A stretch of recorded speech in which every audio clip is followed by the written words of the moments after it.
a death row inmate who tortured and drowned a young mum then stuffed her body in a barrel filled with cement mix, has revealed what his final question will be. Troy Clark is set to be executed in Texas, U.S., on Wednesday for the murder of his former housemate Christina Muse, a brutal crime he maintains he didn't commit. Clark, now 50, insists he was set up and that his then-girlfriend Tory Gene Bush, who testified against him, was actually the mastermind behind the May 1998 killing.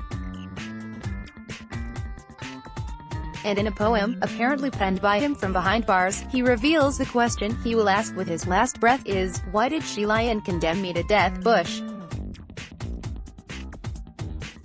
who pleaded guilty to murder, was jailed for 20 years after a court heard how she helped her boyfriend to beat Christina, 20, with a board and drown her in a bathtub. It is thought she is scheduled for release this month.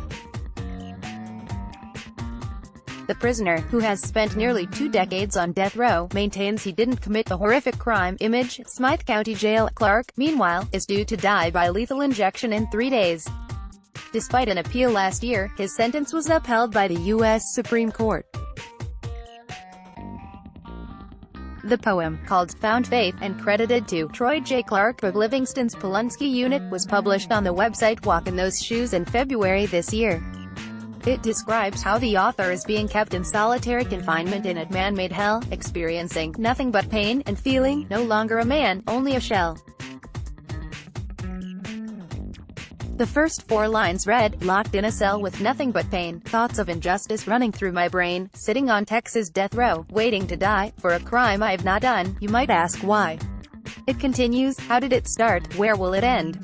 Why did this horrible nightmare begin? Why did she lie and condemn me to death? I'll ask this question with my last breath, he will die by lethal injection." File picture. It is believed the poem is about Clark himself. In previous online posts, the prisoner has claimed that his former girlfriend changed her story about the murder. Below the poem is an author's note. It's 18 years later. "I've lost the faith." Clark, who will be given a lethal cocktail of drugs during his execution, has spent nearly 2 decades on death row for Christina's murder, the Houston Chronicle reports. According to court records, he slayed his ex-housemate, who had moved out of the property shortly before, out of fear that she would snitch on him for drug use. Following her move, he became concerned that she would talk to the wrong people and snitch on him about his drug dealings, it was said. Clark applied a stun gun to his victim's neck before binding her legs, arms and mouth with duct tape and putting her in a closet at the Tyler home, records show. Clark, now 50, slayed his ex-housemate out of fear that she would snitch on him for drug use, court records show. Image, TDCJ. He then moved her into a bathtub, news.com.au reports.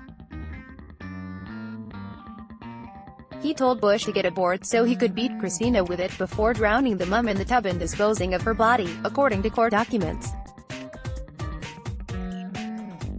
He was said to have put her corpse in a blue barrel filled with cement mix. After ordering his girlfriend to get lime, Clark, who later claimed he wasn't at home at the time of the murder, poured lime into the barrel, mixed in water and put a lid on the barrel. The barrel was then dumped at a remote spot on his landlord's property. It was months later that Christina's body was discovered by cops.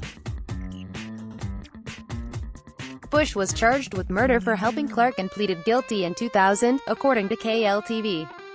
The same year, Clark was sentenced to death for the killing.